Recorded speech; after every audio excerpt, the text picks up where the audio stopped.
మనం ప్రశ్నించడం అన్నది ఈజ్ ఎంకరేజ్డ్. చిన్నపిల్లల దగ్గర నుంచి కూడా ఏది నేను చెప్పినందువల్ల నువ్వు వినాలి అన్నది మేము అంటే నాకు 2 పిల్లలు అక్కడ.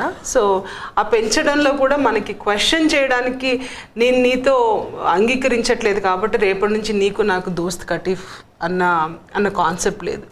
మనం ఇద్దరము ఒక విషయంలో అంగీకారానికి రాలేకపోయినా కూడా మన ఇద్దరము ఫ్రెండ్స్లా ఉండొచ్చు. మన ఇద్దరము ఒకరితో ఒకళ్ళు ఒక కార్డియల్ రిలేషన్షిప్ మనం మెయింటైన్ చేయగలము అన్న that freedom is there.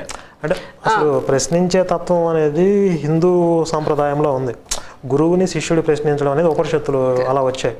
Of course మీరు అన్నట్టు మన భారతీయ సాంప్రదాయంలో అన్ని క్వశ్చన్సే.